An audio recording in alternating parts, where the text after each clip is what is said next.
Hi, all my beautiful people. It is June 1st, and so I want to start this by saying Happy Pride.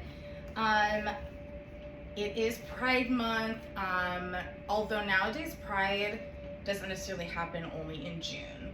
And I know here where I live, it starts in June, but also goes into July, and then there are even some places around the state that are having Pride things in like September. But this is sort of officially Pride Month, and we celebrate this because of what happened at Stonewall in the 1970s. And if you don't know about that, definitely go check it out.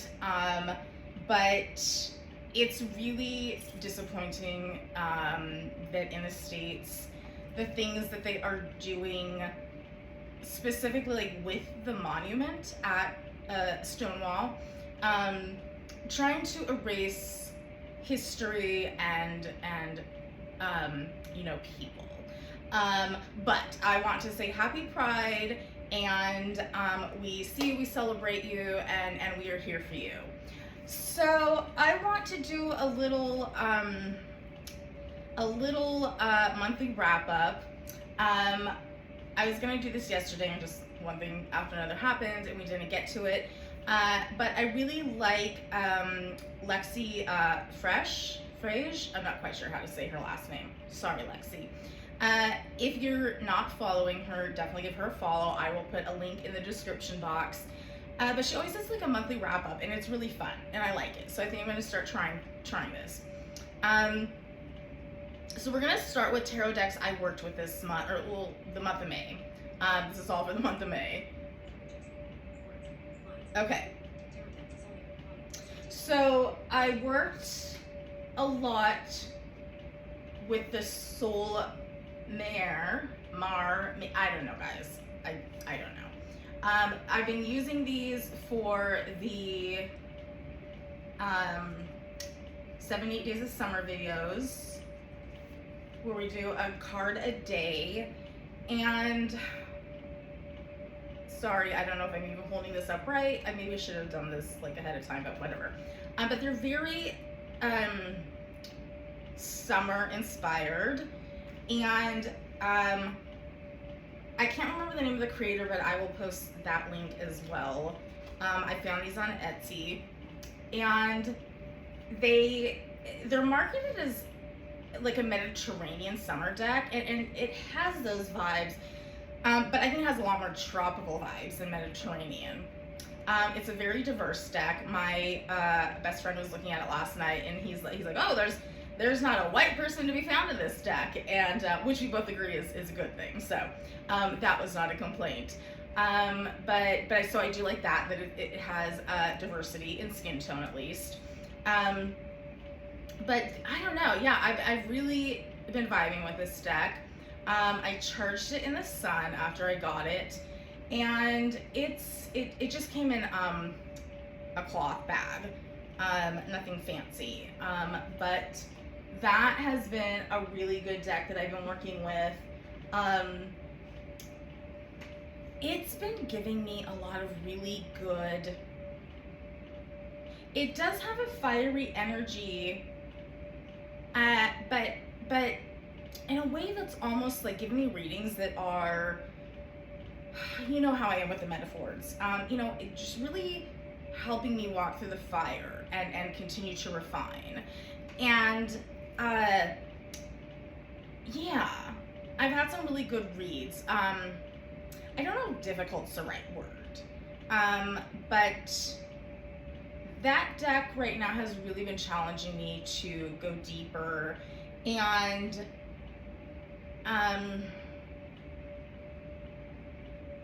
sort of look at why certain things still trigger me or still bother me in the ways that they do. So it's really been a fantastic deck.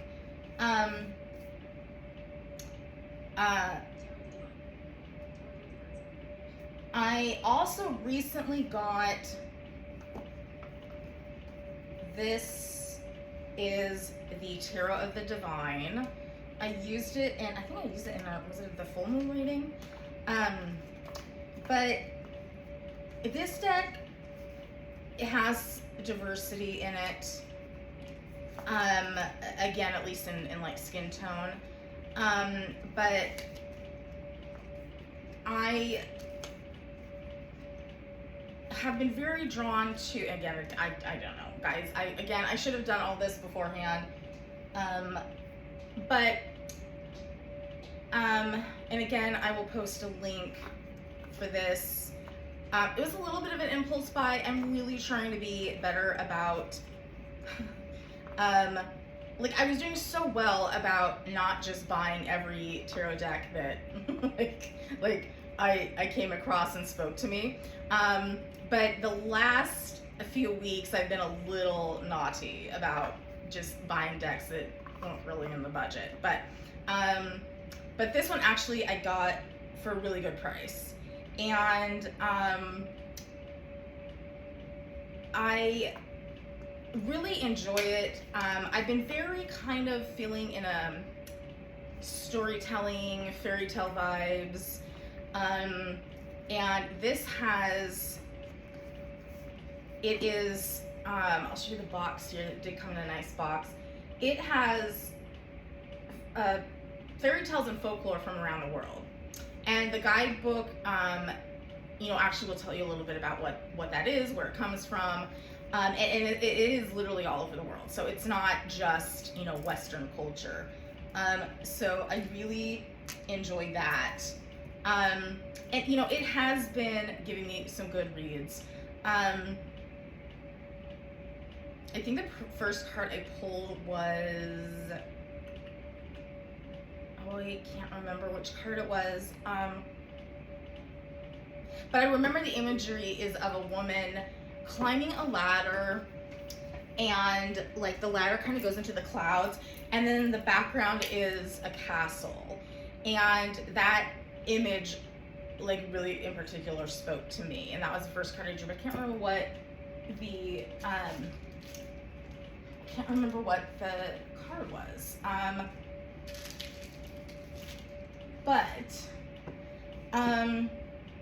This is I literally got this deck today, and it is Oracle of the Birds. So I haven't really played with it, but my bestie and I were looking at it today. I hope this is upright. This is what you get when you follow a totally blind reader. And she didn't prepare a lot of these things. Okay, it looks like, yeah, I think that's upright. But she didn't prepare things beforehand, so here we are. I have been very connected with birds lately. I live in the middle of a big Midwestern city, but nonetheless, like, my backyard space, there is quite a bit of nature and animals and birds, and I don't know, the last few weeks I've just been really drawn to birds. Again, I'm just gonna pop this up, and I don't even know if you can see it. The camera's pretty far away. I am sitting in the living room today. New change of pace, and I got, okay, we'll get into that in a minute. But anyway, okay, so I haven't actually worked with these yet, but I am very excited. My bestie and I were looking through them, and they are wild birds, but not necessarily exotic ones, kind of ones that, like, the average person, I think particularly here, like in like the Midwest, would find. But I'm really excited, and it has keywords on it. And then the guidebook kind of gives a little bit more detail about, like, where those birds specifically are from and things like that. And so I really enjoy that. And then the other deck, I mean, there's other decks that I've been working with. These ones in particular are new. This one is not new, but since about February, I don't know why, but my Wizard of Oz tarot deck has really been speaking to me again. And again, hold on. I don't know if this is upright. But, and again, you probably can't see it from that far back because you guys are pretty far back where I have the camera set up. But I don't know, I just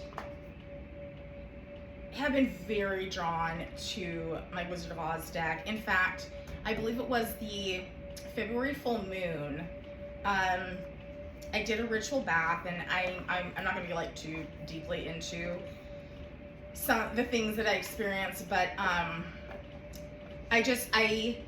like the day or so before the February full moon, I don't know, I just,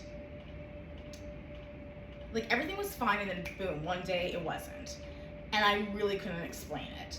And a lot of times when that happens, it's my empathic abilities, but this time it felt very personal, and it was literally like the bottom opened up from underneath me, and I just felt like I didn't know if I was coming or going, and I almost like a little panicky, and I don't know how to explain it. And I felt very guided to do, I do like to work with lunar magic, but I'm not a lunar witch. I don't by any means do anything consistently or necessarily work with all the phases of the moon and things like that.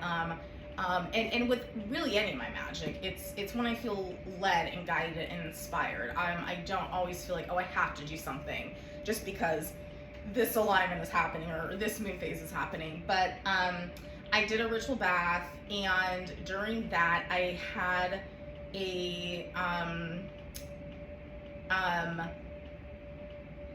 I just had some downloads and some messages, and I actually had a vision come to me, and I immediately, when I was done, I just felt that I had to watch The Wizard of Oz, and that is such a instrumental movie in my life.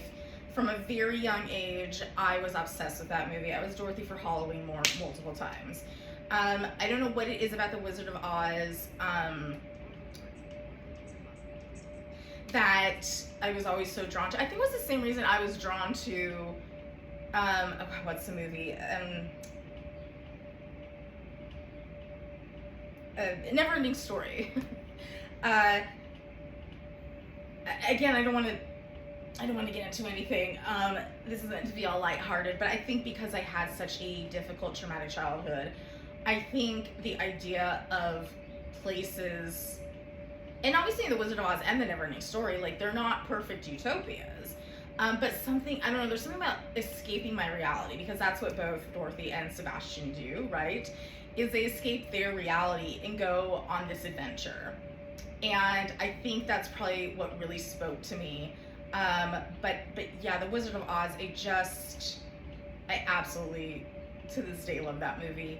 And, but I hadn't watched it in probably 20 years. So I rewatched it, and I will tell you, some of the humor is really, really funny. Things that I just never really paid attention to before.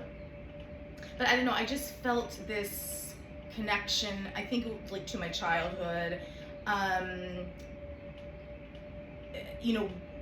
Definitely just my inner child speaking to me, and since then I've also been very drawn to my Wizard of Oz deck, and it is just, I did get a very bright, uplifting energy from it, but that energy also gives me some very deep readings.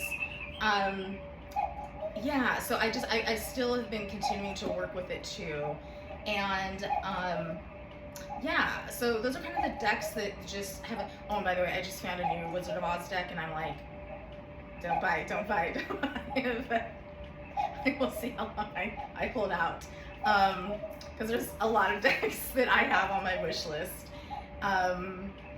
Anyway, yeah, so those are the decks I've been working with. I do work with crystals. So I thought I would talk about the crystals in particular I've been working with in May. So Morganite really was speaking to me. Um, it is, in a particular pink Morganite. I think this bracelet has my Morganite in orange calcite. This one does too, but this one has, again, you're not gonna, this one's real tiny. But anyway, Morganite, I believe it comes primarily from like South America. Don't like the name of it because it was named after Morgan Stanley, I believe. That's why it's called Morganite. But it is heavily associated with the heart chakra. You know, and really any work you want to do with the heart chakra. You know, it can be a good stone for, you know, kind of embracing self-love,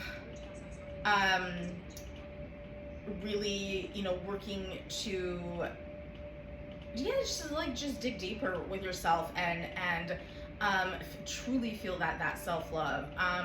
Yeah, as I mentioned, orange calcite. This can be really good for kind of sparking creativity and boosting energy. And I mean, that's definitely something that I've been wanting to get more of.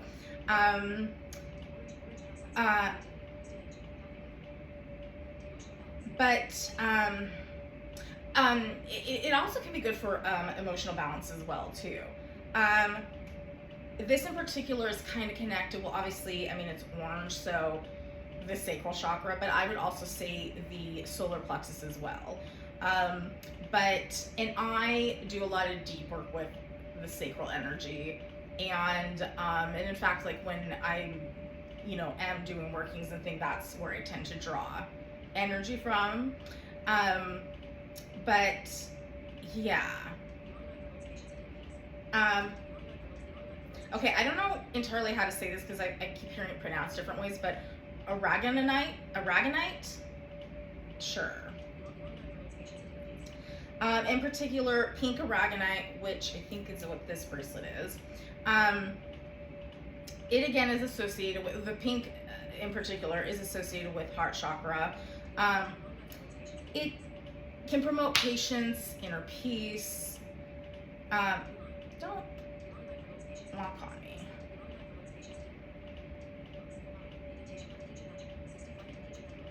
Okay, there we go.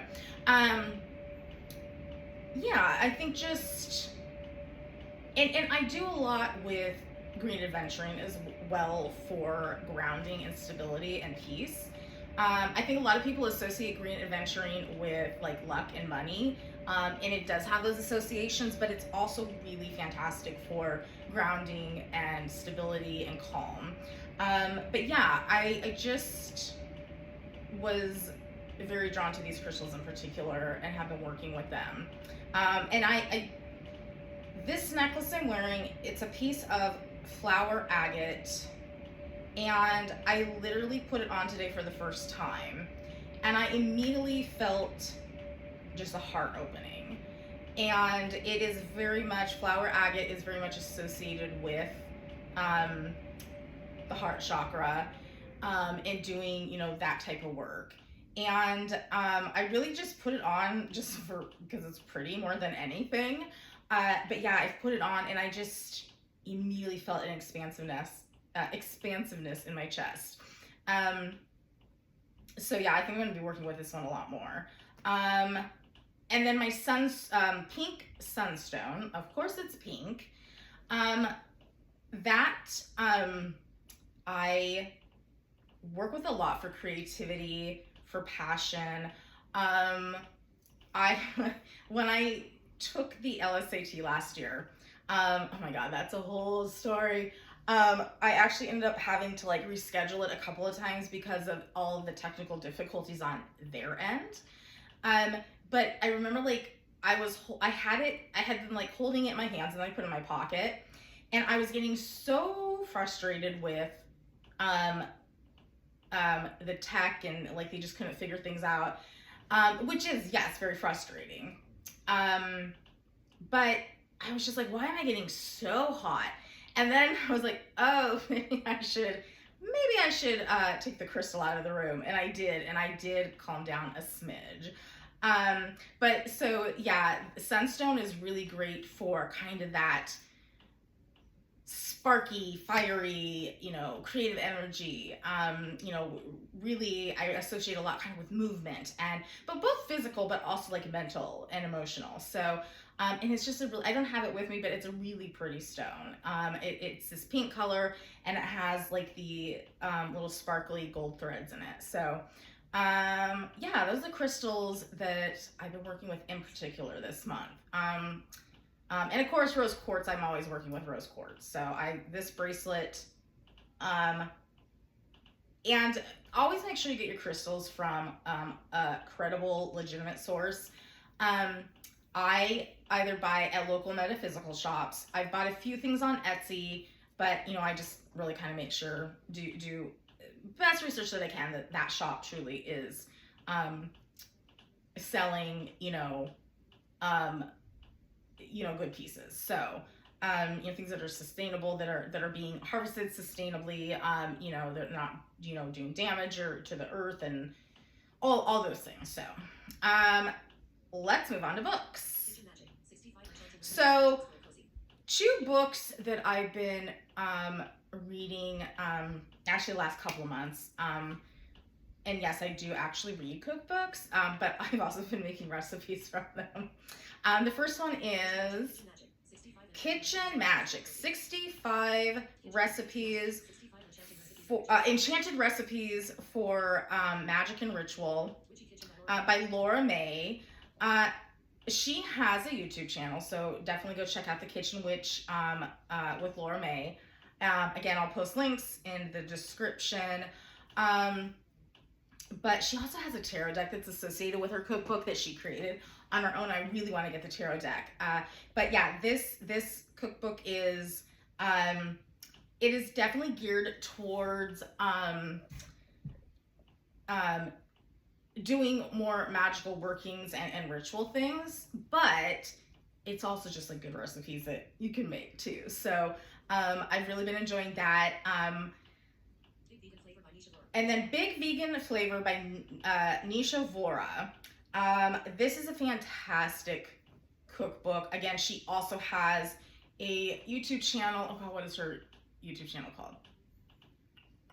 I can't think off the top of my head. But she also is a food writer for the New York Times, and she has really wonderful vegan-inspired recipes. I am vegan. I mean, I do eat meat like every now and then, but it's mostly like fish. I know that's not really environmentally good either, but yes, I am vegan. Excuse me. But I'm always looking for like fun, creative recipes. And a lot of her dishes are very like Asian and Indian inspired, which those are like my two favorite cuisines. Like Indian food is my number one. Like I love Indian food. And I can't eat it as spicy as some of my Indian friends, but I could definitely eat it spicier than most of my white friends. So, but yeah, that's a really fantastic cookbook. So if you are vegan, or you're interested in veganism, or you just want some new dishes to try out, definitely check out Big Vegan Flavor by Nisha Vora. So here's some fiction books. So right now I've been reading a lot of horror since October, and I'm like, okay, I need to stop reading this genre. I need to start reading other genres. But right now, it's really big in fiction, in horror fiction in particular, kind of this trad wife storyline. So this one is Trad Wife by Saratoga Schaefer. I think it's one of the more popular ones. It was good. I think I gave it a 4. And by the way, these are not the only books. Okay, guys, I have no life. I've read about 200 books since the 1st of January. And I don't say that like in a narcissistic way. I say that in like a I need a fucking life way. because I track them on Goodreads, really for no reason other than I'm competitive against myself because I'm crazy. But I was like checking my stats, and they're like, oh yeah, you're like, you've reached well beyond reached your goal. I think I'd set my goal at like 120 for the year. So, but anyway, so I've read a lot of other books, but these are ones in particular that, well, I definitely still remember. So I thought I would talk about them. So Trad Wife by Saratoga Schaefer. In terms of horror, I didn't find it particularly scary, but I think it's a good book. It's this woman who, obviously she's young, married woman, married to a tech guy, very, very traditional trad wife. They're trying to have a baby because, that's what you do. And she's also trying to be like a trad wife influencer online. And, but she's just like, they're not, getting pregnant. And she ends up finding this old well out on their property. And she makes a wish for a baby, and mayhem ensues. So it is a really good book. It's a fun book. I think it's well done. I don't think it is the scariest horror. So if you're not really into horror, but you might be interested, like, I think this could be for you. And it is described as body horror, and there certainly are elements of that, but I didn't find it that gory. I like body horror when it's done right, when it's not done just for the sake of being gory. When there's a purpose for it, I really like it. But I've read things way more gory than this. So yeah, I did enjoy it. I liked it. I thought it was a good story. It's not, my favorite. But I am kind of interested in this whole trad wife horror genre right now. So there's a couple other books I kind of want to try out and see how they compare to this. Such Sharp Teeth by Rachel Harrison. I love Rachel Harrison. Again, if you're not super into horror, check out Rachel Harrison. Now, I do think she can get creepy and scary. What is the book? Oh, I can't remember the name of it, but one of her books, it's basically a house that may or may not be, have a demon in it. And that one actually, that got pretty creepy. But Rachel Harrison writes, it's like Carrie Bradshaw meets horror genre. I don't know how to explain it. It has this feminist slant, but it's not in a preachy way. Yeah, I don't know. She's just really good. I love Rachel Harrison. Like, everything she writes, I read. This is a really fun one. It is about a woman who is taking some time off from work to help her pregnant sister. And so she's been living in New York City, and then she goes back to I believe it's the Pacific Northwest coast, that she goes back to her small hometown to help with her sister. And again, mayhem ensues, and this one involves werewolves. I did enjoy this book. But again, I love anything Rachel Harrison writes. So even the ones that aren't my favorite of hers, I still really enjoy them. So check that out again if you're maybe not like into like real hardcore horror, because she also has a lot of like levity in the book. So yeah, check her out. Okay, so this one I just started reading. Rose Quartz, it's a poetry book by Sasha Lapointe. I really like this vibe because she's using a lot of kind of like folklore and oh gosh, I'm trying to think how to explain it. It's very lyrical. Yeah, like I literally just started it, so we'll see. But I'm very excited to get further into it. What I've read, I really enjoy. If you like poetry in particular, you like very like kind of lyrical poetry, and things that are kind of pulling in on, you know, different storytelling, folklore type threads. Definitely check it out. And then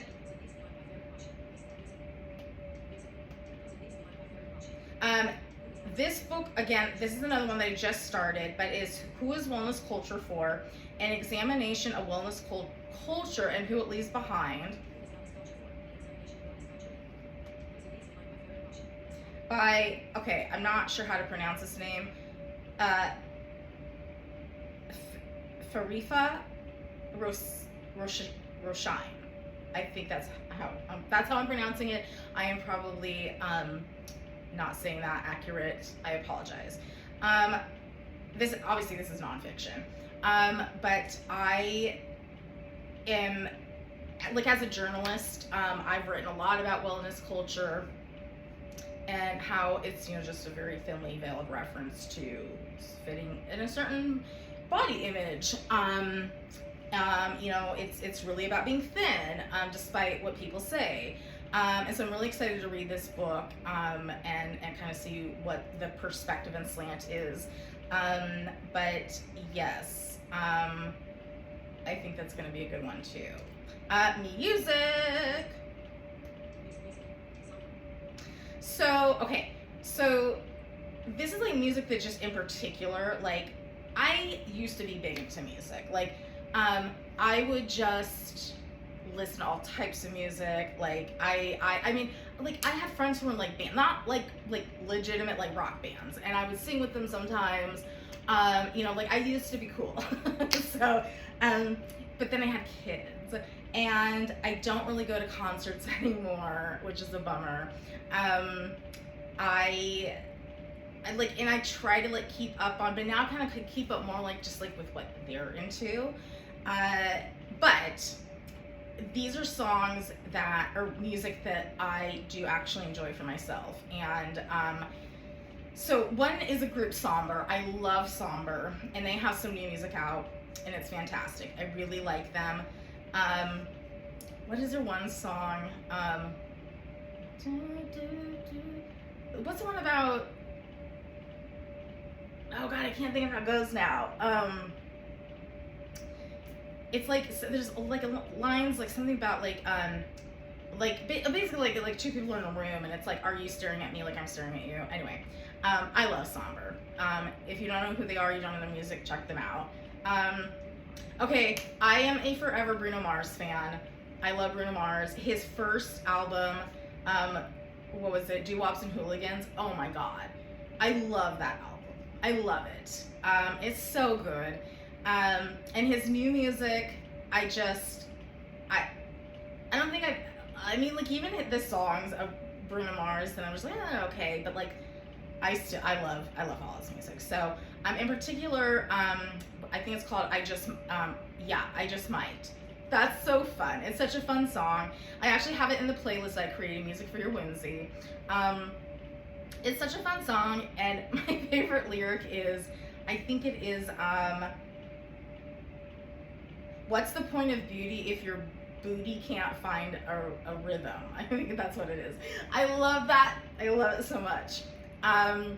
But yeah, like, and I just kind of have been like I just want kind of, I don't know, uplifting music. Music that, I don't know, just sort of makes me feel good. So, but yeah, Bruno Mars has new songs out. They're fantastic. Okay, I know, I'm way too old for BTS. I know. And like, before their little hiatus, you know, I was like, oh, that's fine. Like, I mean, I like K-pop. But you know, I wasn't like, ooh, yes, I must listen to BTS. This new stuff, I love it. Oh my God. Like, when I found it, I was like, who's singing the song? What's the big one right now? Somebody. Yes, I think that's what it's called. I was like, ooh, I'm kind of digging this. And then I was like, it's BTS? Like, yeah, apparently I'm a fan. And I've heard some other things from the new album. I'm really liking it. I like it. It's fun. I know I'm way too old for BTS, but I like it. And another person I'm way too old for is Harry Styles, but I love Harry Styles. Like, I was just like okay with One Direction, but like Harry Styles when he went solo, I don't know. It's I just really like his stuff, and this new album is, I think, a little different. I constantly have American Girl stuck in my head, but I do enjoy him. And then two specific songs. They're not new. One is "Fall on Me" by Big World and Christina Aguilera. Oh my God, listen to those lyrics. They're fantastic. Absolutely fantastic. And then Mirrors by Justin Timberlake. I had an interesting experience with this song the other day. I was watching like a collective reading on YouTube, and somebody, like the reader, had mentioned that song, and I'm like, oh, that is a good song. You know, I'm a big Justin Timberlake fan. And then I was listening to the radio and that song came on. I was not expecting the reaction I had. I can't tell you why I had the reaction. I just started crying. But they were like happy tears. They weren't really sad. But so now that's kind of been on the playlist. Is Mirrors by Justin Timberlake. So that's a great song as well. Okay, media. I love movies, I love TV shows, but I've kind of been, for the last several months, I don't know, this weird, like,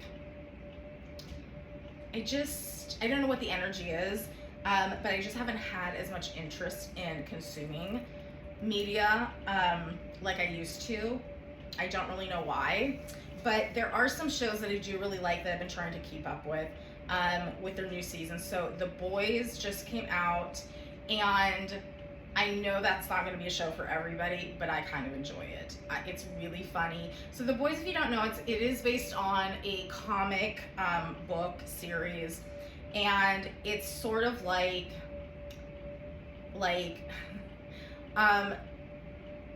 the Adventures and like the Upside Down. Basically, like in this world, like people, like this virus, you know, was released, and people gain these abilities, but they're not really superheroes. They basically make movies, and they get all these like what do you call it, spokesperson gigs. It's all about, I mean, the underlying current is, it's about capitalism and how we commodify things in this country, but it's just really funny to see like their Superman is a guy named Homelander, and he's like a really horrible person, and then you have these guys who don't have special abilities. One of the guys, Butcher, I'm pretty sure is kind of supposed to like be like a Punisher character. And by the way, I am not like a comic book person. I never read comic books. Just wasn't my thing.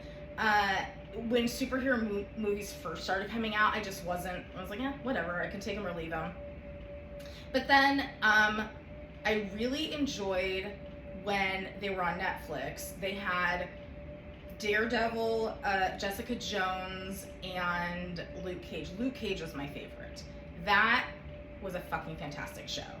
I no longer have Disney Plus, but if you do, go watch Luke Cage, because that's an amazing show. I really like Daredevil too, just because I have a crush on Charlie Cox. I know it's like, oh, you're blind, of course you like Daredevil. There is an interesting, controversial idea of him in the blindness community. But I think the way they did this iteration of Daredevil, I think it was pretty well done. But anyway, so I kind of got into those shows, but they were different. They were even different than like the Avenger movies, because I don't know, they were darker, and they went a little deeper than just like, we're superheroes who save the day.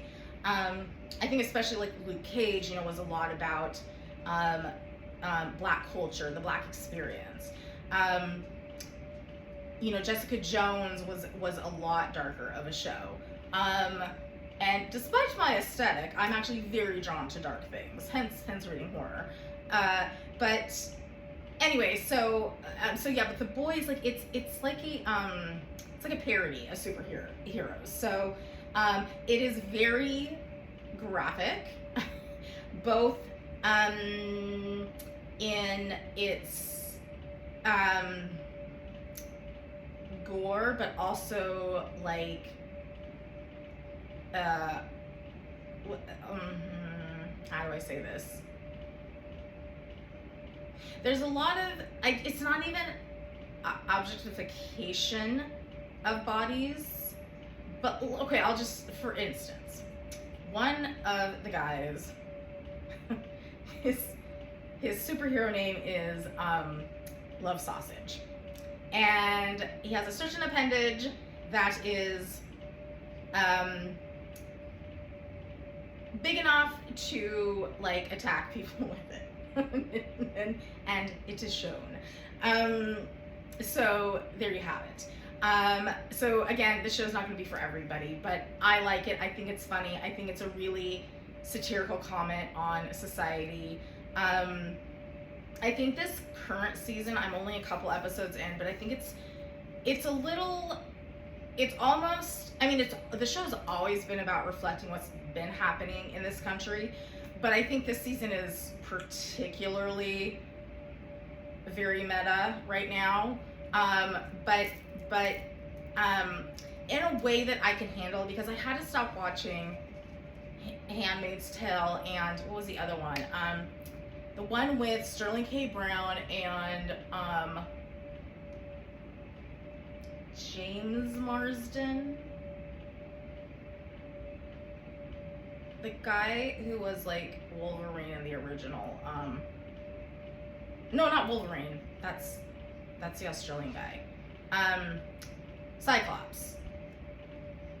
In the original, whatever those, X-Men? Yes. Okay.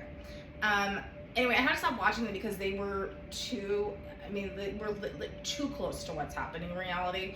Whereas with The Boys, like, it is, but it's also so, like, out there.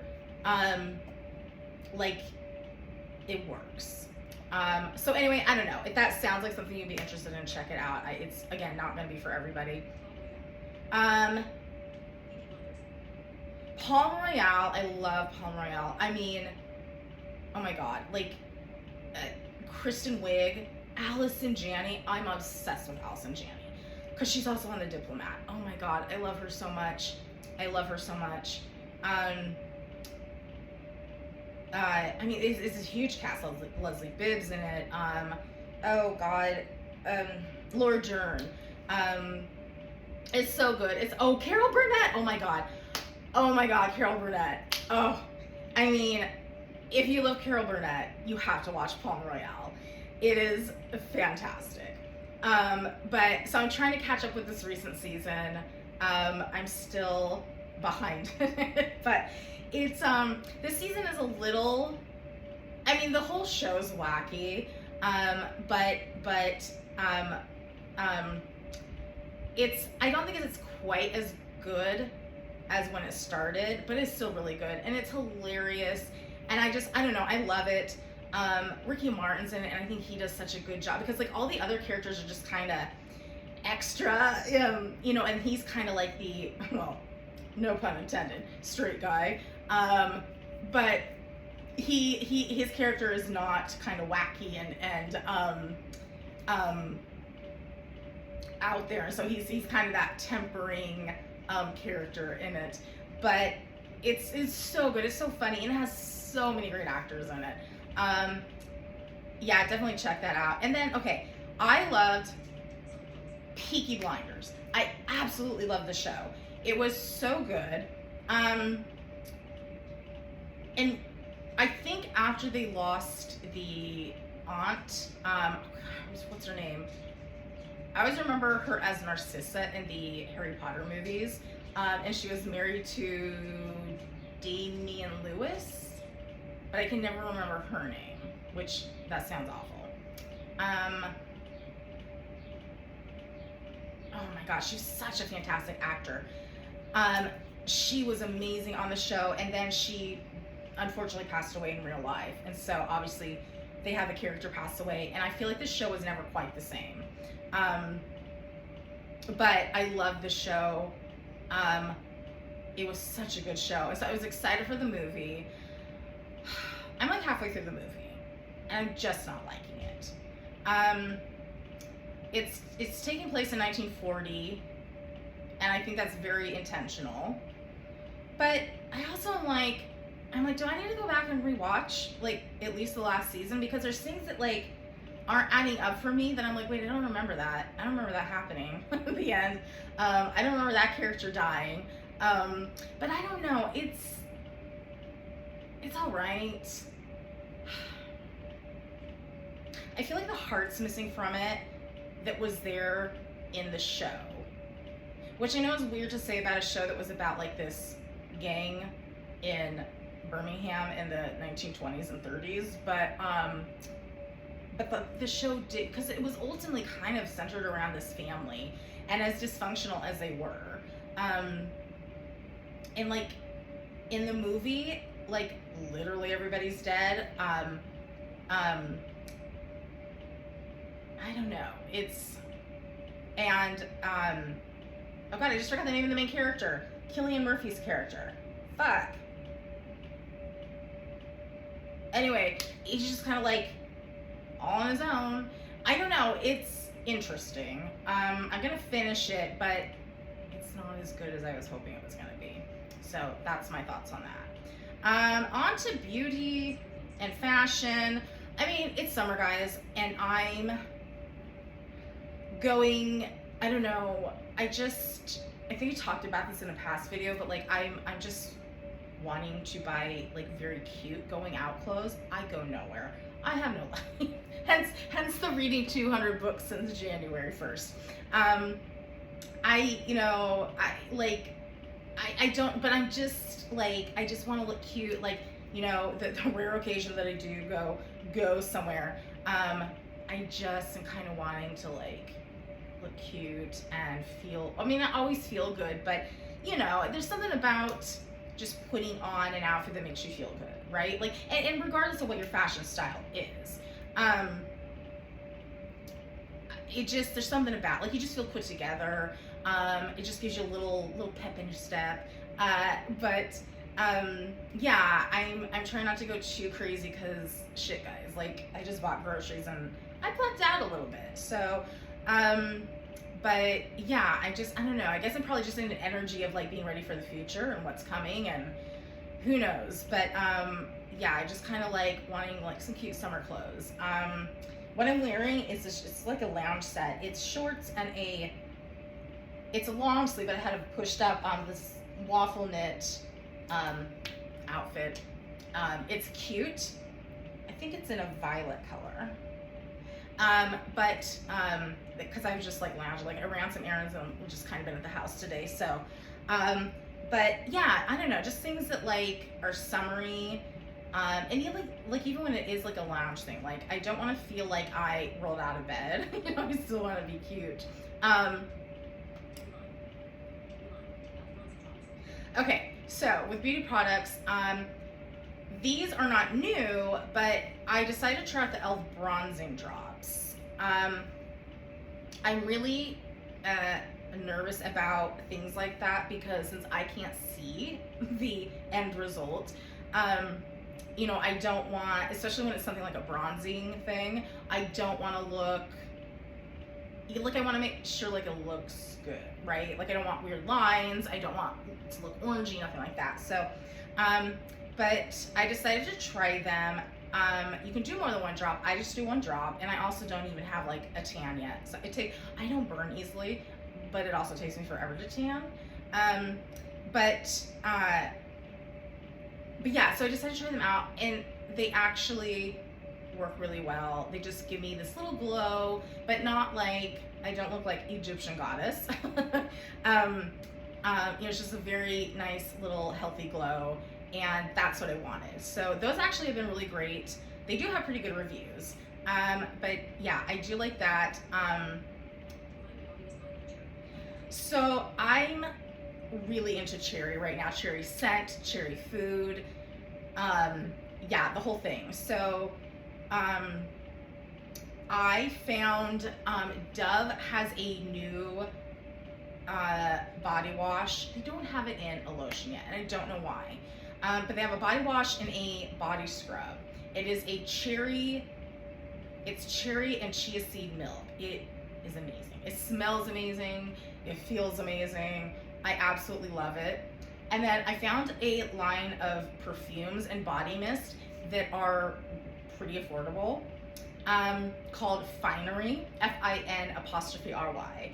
And I originally was using their Midnight Cafe scent, which is jasmine with like notes of like patchouli. I'm trying to remember what else was in it. I love it. I love that. That's my favorite scent. It is so good. I love jasmine, and I wanted kind of a smokier, sexier, mysterious scent, and that like was absolutely what I was looking for. And it's not like super expensive. The body mist, I mean, when I say not expensive, like for the economy we're living in, the body mist is like $14.99, and then they actually have like a perfume, and that's about $30.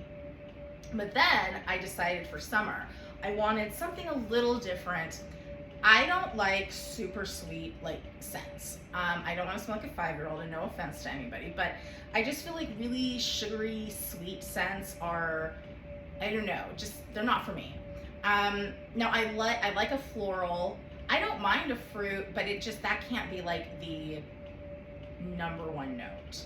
And I like it muskier. So they have a what's it called? Not Another Cherry, and I believe it's cherry, amaretto, and something else. So I thought I'd try it because I'm like, well, it's cherry, it might be too sweet. It's not at all. It has a musky. There's also this like, there's like this smoky undertone as well. It is so good. It is so luscious. I absolutely love it. And I just got been using the body mist. Where's it at? I just got the perfume today. It's right here. There it is. And it smells so good. Oh my god. It's like, my best friend and I went to, oh, it smells so good, a concert, and I sprayed the body mist on, and he's like, oh my god, what is that?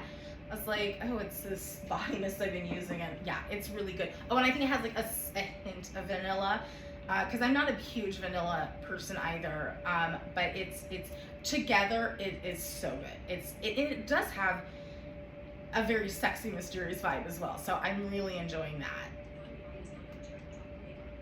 Okay, so since last summer, I just sort of stopped wearing makeup, other than every now and then a little mascara and lip gloss. I don't know why, because I've always been a big makeup person, and I don't know, I just sort of felt like not wearing makeup for a while. You know, I've worn it to like special occasions. My cousin got married in January. You know, I put makeup on for that. I think I went to like a holiday party that I put some makeup on for. But in general, I just have not been wearing makeup. However, I am so drawn right now to like these tropical color palettes that are really popular. I'm like, I might have to get one and start wearing makeup. And I think I'm also getting back into the vibe of like wanting to wear a little bit more makeup. I mean, I've never been like, I used to have friends in high school who it would take them 2 hours for their makeup alone. I'm like, what the fuck are you putting on? Because I did like a full face back then. You know, I did eyeshadow, eyeliner, mascara, the whole thing, you know, foundation, you know, rouge, the whole thing. And I was done in like 30 minutes. I don't know what they were doing. That's not me. Even when I do a face full, that's not me. I know there's a lot of things that people do nowadays. Like I know the lip thing is really big, you know, with the liner and the, you know, mixing of lipstick and gloss, and it's too much for me. I just not a fan. Not a fan for me. I've never really been a big lip liner person. Um, but I am kind of feeling I don't know, flirty's coming to mind. I don't know why, because I don't mean that in like, I want to go out and flirt with people. Nothing wrong with that. But I just flirty and like, I just kind of want to feel flirtatious. Does that make sense? I don't know. And not that you have to have makeup to do that, but it's just that's sort of the word coming to mind. Why I'm kind of feeling drawn back into maybe wearing some makeup, but these tropical vibes, the colors, I love tropical colors. And I'm just like, I might need that on my face.